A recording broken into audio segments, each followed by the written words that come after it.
큰 영광이 될 줄로 믿습니다. 우리 찬양대회에서 박수 한번 해주세요.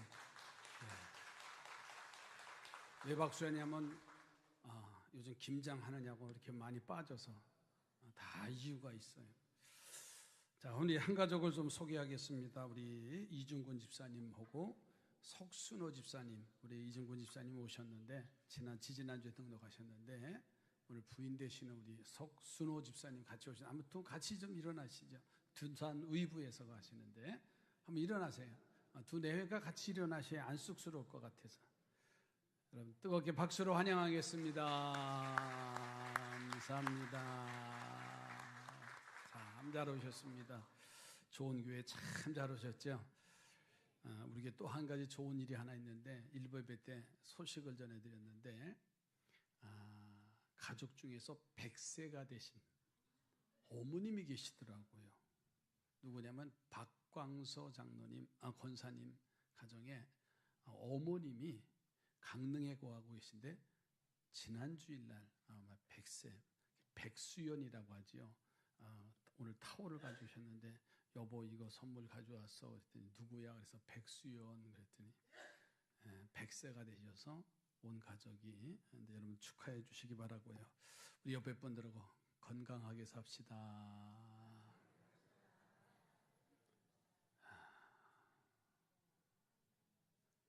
오늘날 많은 뉴스들이 우리의 귓전을 울립니다.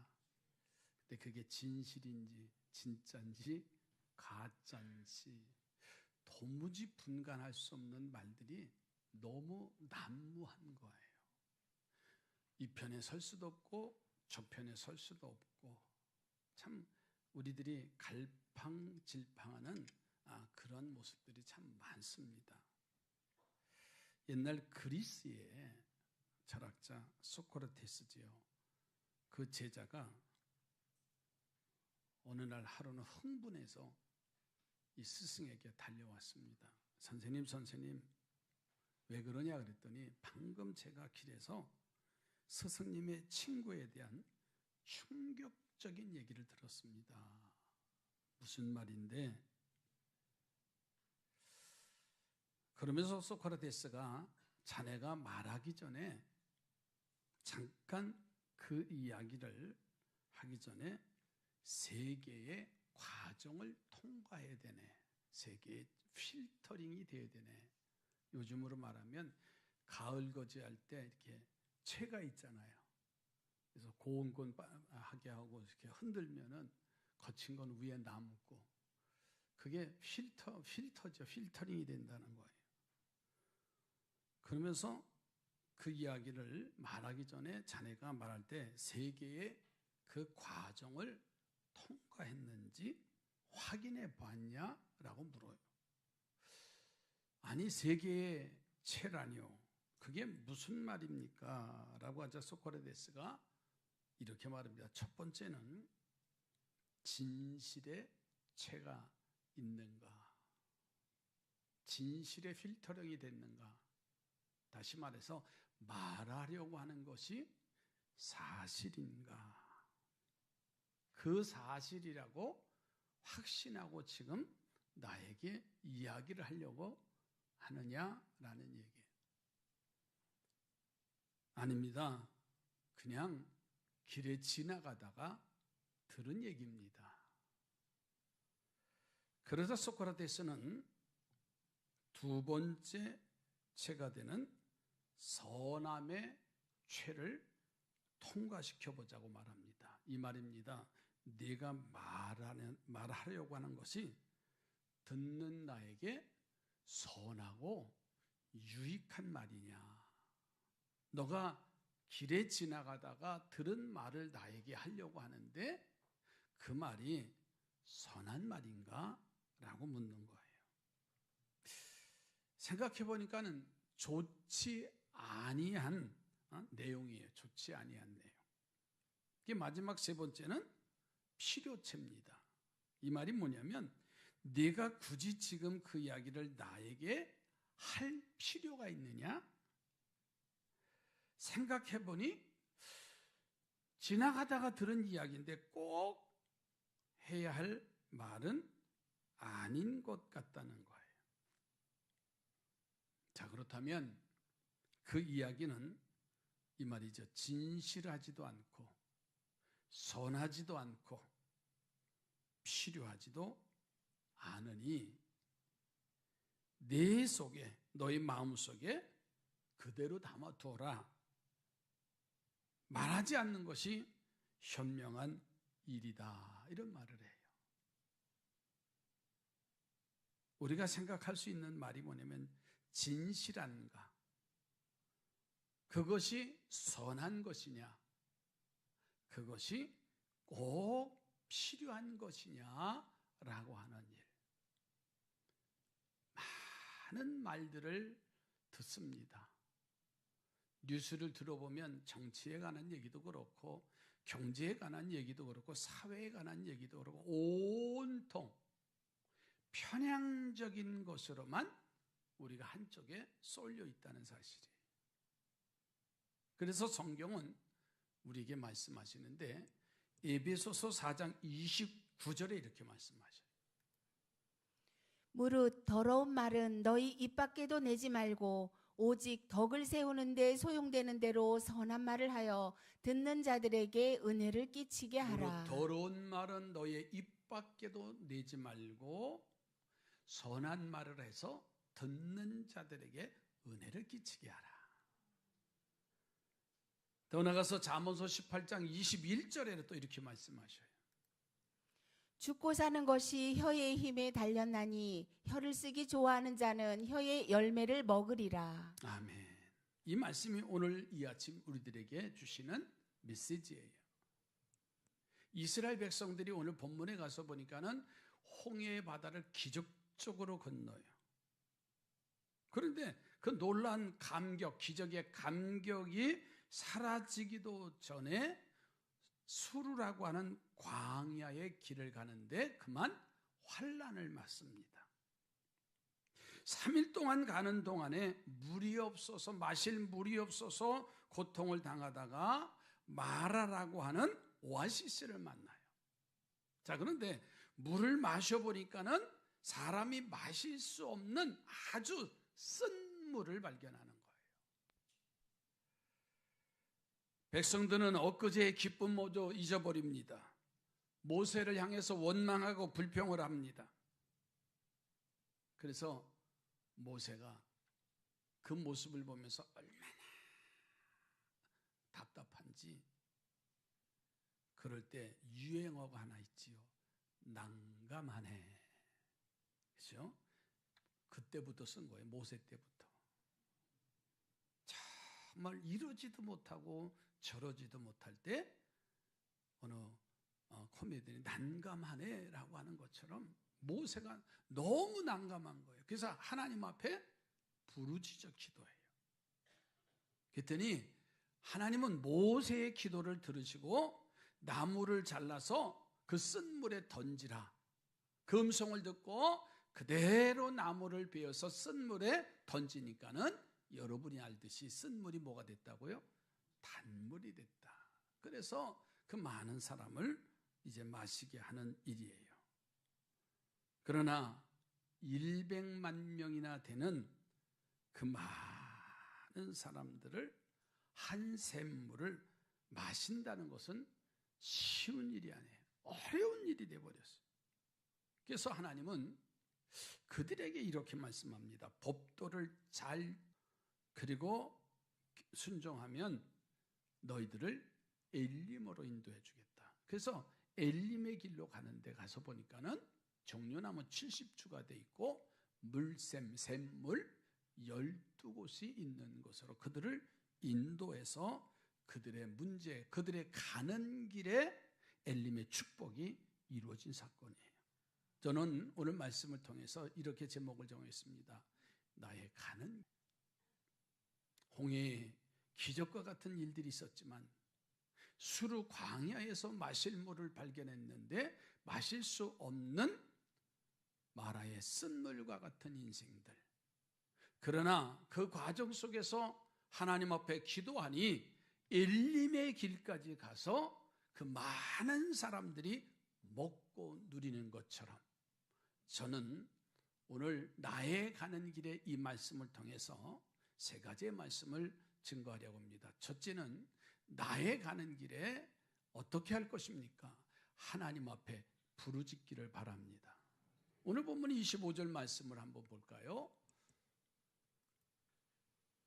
모세가 여호와께 부르짖었더니 여호와께서 그에게 한 나무를 가리키시니 그가 물에 던지니 물이 달게 되었더라. 거기서 여호와께서 그들을 위하여 법도와 율례를 정하시고 그들을 시험하실세. 아멘. 모세가 여호와께 부르짖었더니 정말 난감한 그 상황 속에서 모세는 하나님 앞에 이 위기를 극복하기 위해서 부르짖었다.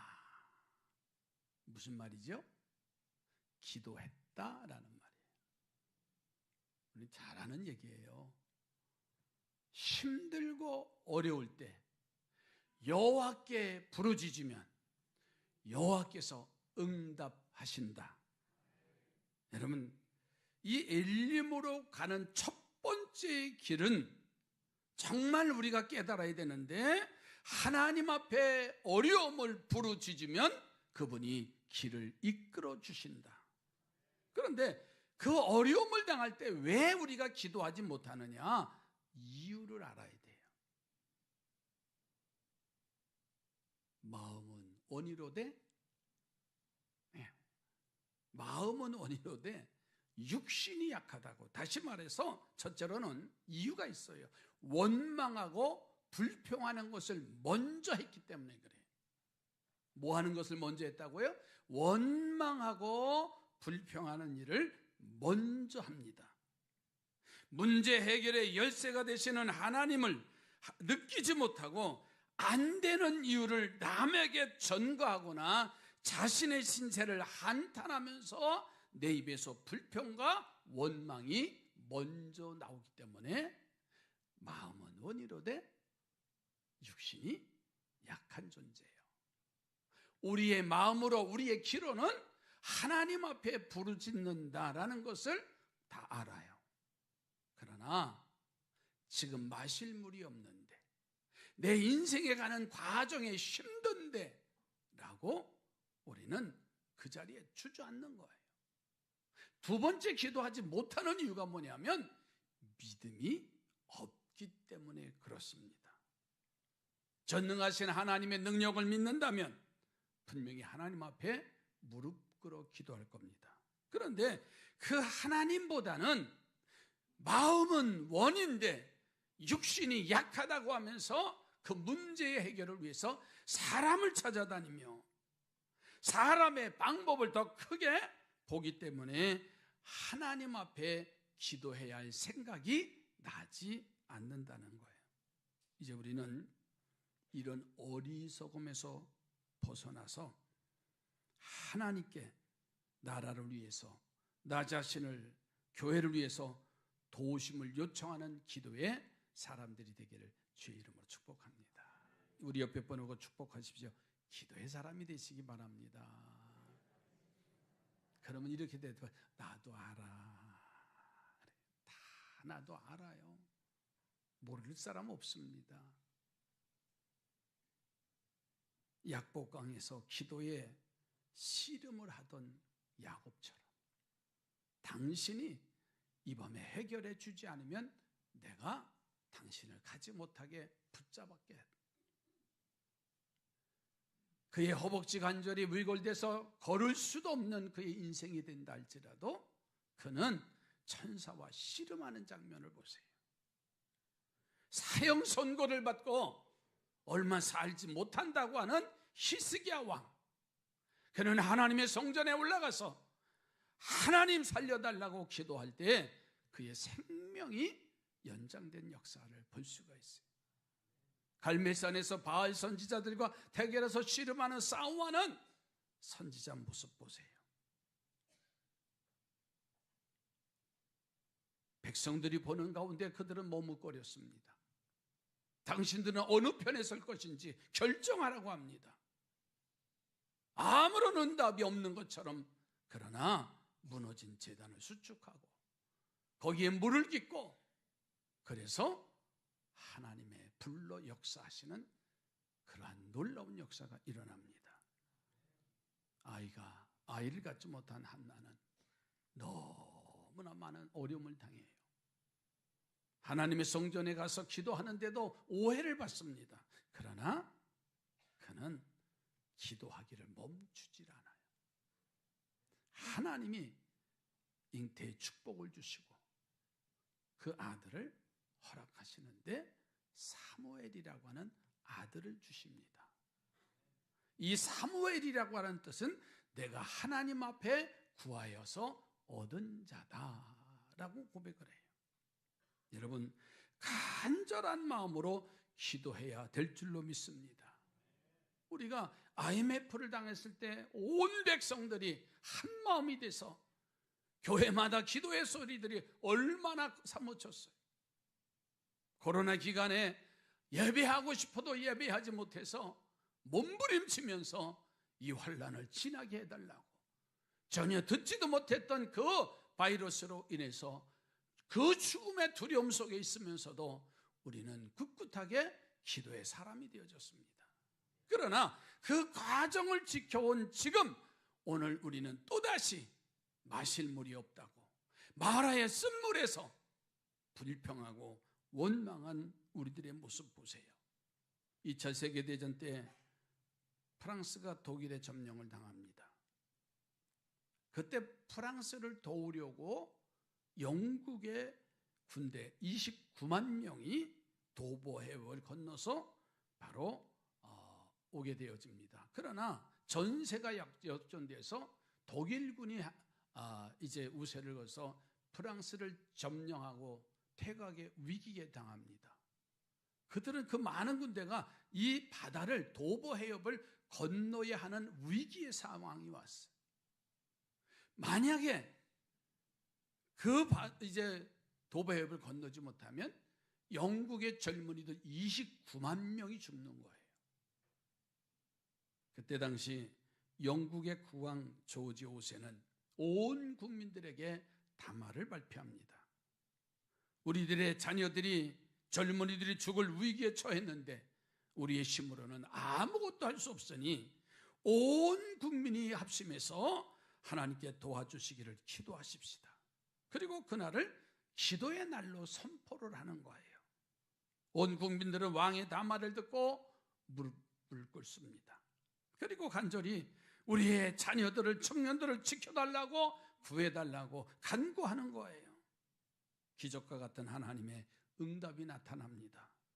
독일군 쪽에서는 폭풍우가 일어나서 한 대의 비행기도 뜰 수 없는데 지금 영국의 군대가 주둔해 있는 도보해협 근처에는 해가 맑아서 그 도보해협을 무사히 건널 수 있었다고 하는 이러합니다. 여러분, 존 녹슨은 이런 말을 해요. 기도하는 한 사람이 기도하지 않는 한 민족보다 강하다라고 말했습니다. 기도하지 않는 사람이 기도 대신 불평과 원망을 하게 되지요. 그러나 기도하는 사람은 기도를 통해서 하나님의 응답과 하나님의 기적을 체험하기에 기도의 맛을 알고 무릎을 꿇는 겁니다. 어떤 마라의 쓴물이 나의 가는 길에 걸림돌이 된다 할지라도 모세처럼 부르짖어 기도하는 우리 삼산의 공동체가 되셔서 마라에 머무는 것이 아니라 엘림의 축복의 자리에까지 갈 수 있는 기도의 승리자들이 되기를 주의 이름으로 축복합니다. 여호와 앞에 부르짖었다. 두 번째로는 그의 가는 길 속에서는 갈라진 한 나무의 뜻을 우리가 깨달아야 됩니다. 무슨 말이냐면 25절 중반절에 한번 보세요.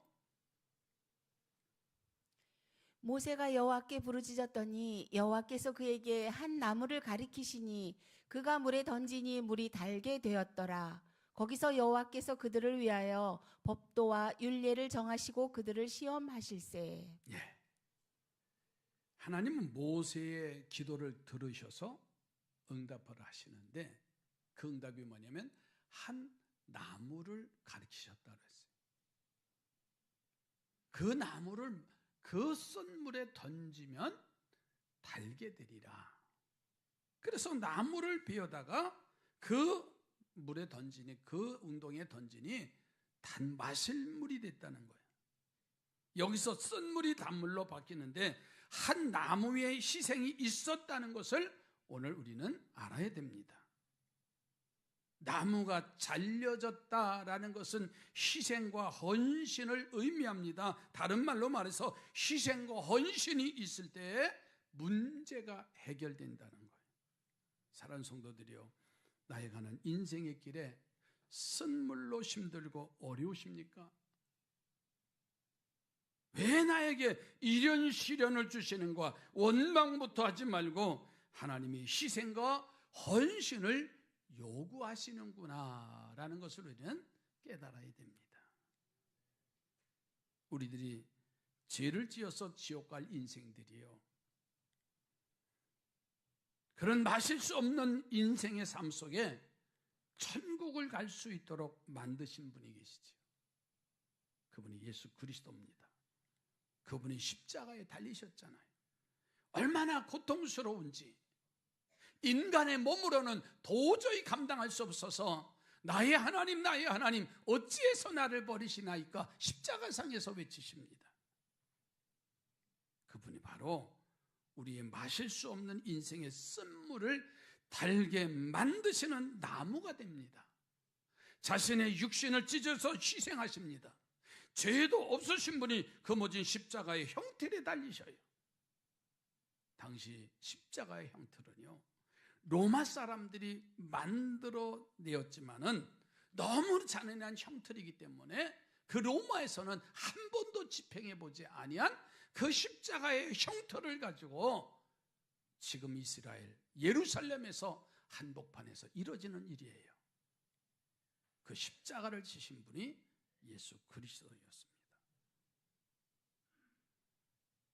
여러분, 주님의 삶을 따라가겠다고 십자가를 바라보고 나온 이들이 오늘 우리 아닌가요? 우리가 바로 이 십자가를 지는 사람이지 않아요? 우리가 먼저 회개하고 우리가 먼저 자신을 잘라서 희생하는 나무가 되면 돼요. 내가 잘려져야 우리의 가정이 엘림에 이릅니다. 내가 잘려져야 우리의 교회가 엘림에 이릅니다. 내가 잘려져야 나라가 엘림의 축복을 받게 됩니다. 우리는 기꺼이 그 일을 행할 수 있는 우리 믿음의 권속들이 되기를 주의 이름으로 축복합니다. 한 예를 드릴게요. 어느 대형 여객선에 이제 서인도 제도를 향하고 있는데 그 배에 어린 소년이 자기가 늘 데리고 다니는 애완견을 데리고 그 배에 승선을 합니다. 시간이 있어서 갑판에 올라서 큰 배니까는 올라가서 그 자기의 애완견과 공놀이를 합니다. 던지면은 이 애완견이 저 공을 쫓아가서 물어다 주곤 얼마나 재미있어요. 근데 이 소년이 어떻게든 실수하다가 공을 던졌는데 그만 바다에 떨어진 거예요. 그런데 이 애완견은 아무것도 모르고 그 소년과 놀이하다가 그 바다에 던져진 공을 잡으려고 그만 바다에 뛰어내린 거예요. 바다에 뛰어내리니까 얼마나 허우적거렸겠어요. 공은 잡았지, 위에 물었지만은 도저히 그 큰 배에 오를 수 없는 상황이잖아요. 이 어린 소년이 선장실에 달려가서 내 애완견이 저 바다에 떨어지니 구해달라고 배를 멈춰달라고 하는데 어느 선장이 그 여객선을 멈출까요? 그냥 지나갈 것이었습니다. 그런데 그 부탁에도 거절을 당하니까 이 어린 소년이 그만 그 애완견인 바다로 뛰어내려갑니다. 어린아이가 그 바다에 던져지니까는 빠지니까는 그 선장과 사람들이 보고 아우성치지요. 그냥 애완견이 빠졌을 때는 외면했던 선장이 이 어린아이가 바다에 빠진 것을 알고서는 가던 배를 돌리게 되어집니다. 개 한 마리 때문에 거대한 여객선이 멈추지 않습니다. 인간의 생명이 달려 있다면 배는 멈출 수밖에 없는 거예요. 강아지를 위해서 바다에 뛰어든 소년이 바로 잘려진 나무가 아닐까. 이 아침 자신을 잘라서 목마른 이스라엘 백성들의 목마름을 해결하는 열쇠가 된 한 이름 없는 나무를 생각해 보세요.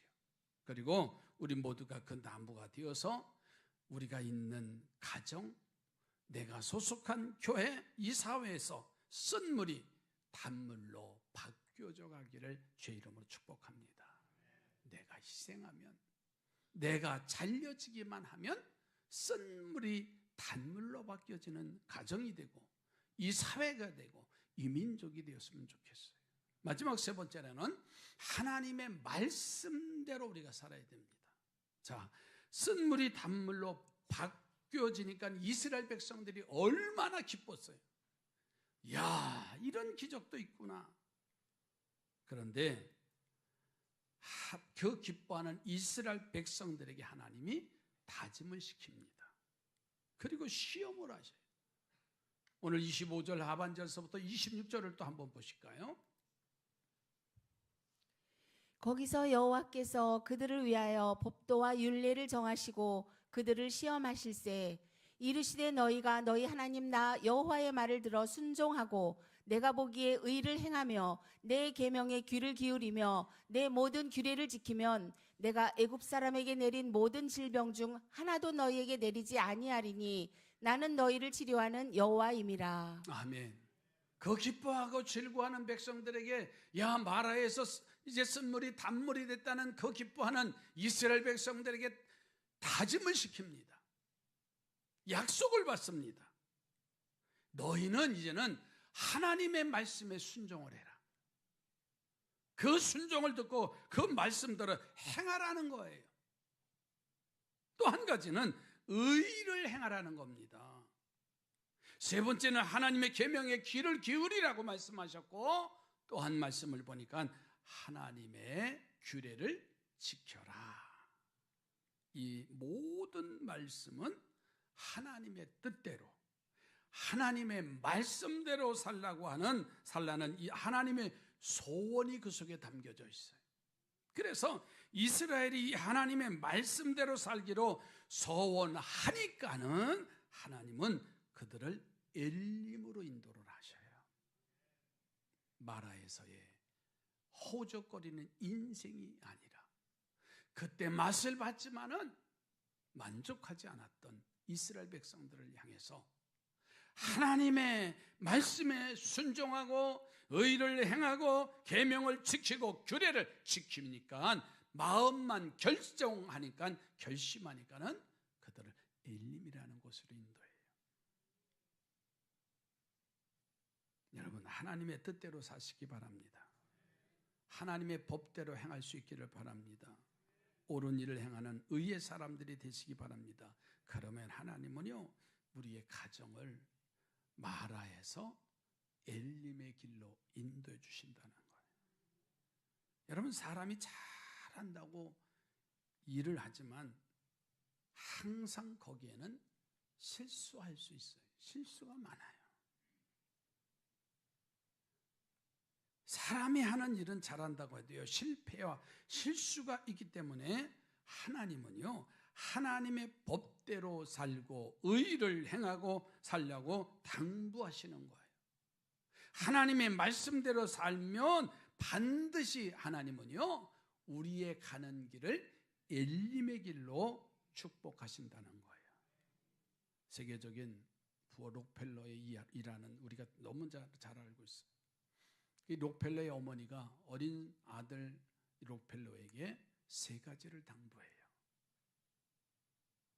교회 가면 언제나 앞자리에 앉아라.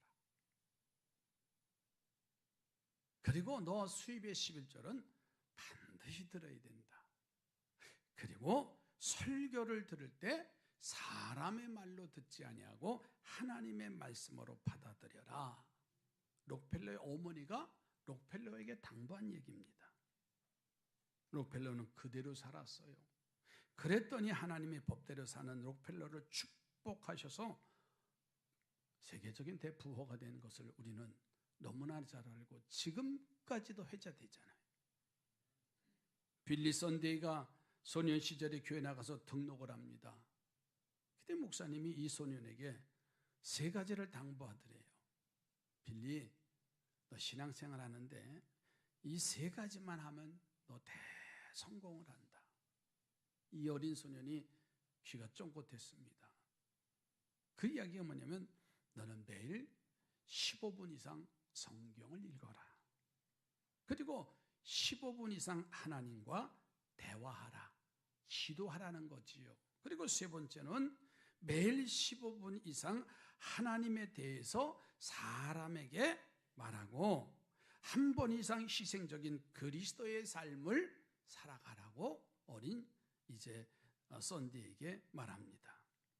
이 소년은 목사님의 말씀대로 매일 60분씩 성경을 읽습니다. 기도합니다. 전도합니다. 그리스도의 헌신의 삶을 사는데 결국은 목사가 되고 많은 부흥회를 인도해서 미국을 변화시키는 하나님의 일꾼이 됐다는 거예요. 여러분, 우리의 자녀들에게도 언제나 마라와 같은 홍해의 바다를 기적과 같은 일을 체험하기도 하지만은 가는 길에 수루 광야와 같은 그곳에서 마실 물이 없는 인생의 쓴고비를 맞이할 때가 있다는 거예요. 그럴 때마다 우리는 그 단물로 바꿔주신 하나님의 말씀에 순종하고 그 의를 행하고 규례를 행하고 법도를 행해서 우리의 자녀들이 엘림의 축복으로 가야 됩니다. 엘림에 도착을 하니까는요 70여 주의 종려나무가 있어요. 그리고 12웅덩이에 우물이 있어서 그 많은 사람이 그 물을 마셨다는 사실이. 할렐루야. 우리는 마라에서 단물이 됐다고 거기서 아우성치고 힘들면 또 원망하고 불평하는 우리의 모습이 아니라 하나님 이제 부르짖어 기도하겠습니다. 하나님 이제 내가 희생하겠습니다. 하나님 말씀대로 사랑하겠습니다. 다짐만 해도 우리의 길을 이끌어 주신다는 거예요. 할렐루야. 기도합니다. 하나님 어떤 쓴물이 나의 가는 길이 힘들고 고통스럽고 괴롭게 하는지요. 그 쓴물은 겨우 해결되었지만은 이스라엘 백성들 100만 명 이상이 되는 그 인원이 한 개의 우물의 물을 먹는 곤고함이 혹 우리 앞에 있지는 않는지 주님 우리의 가는 길에 엘림의 축복을 누리게 하여 주시옵소서.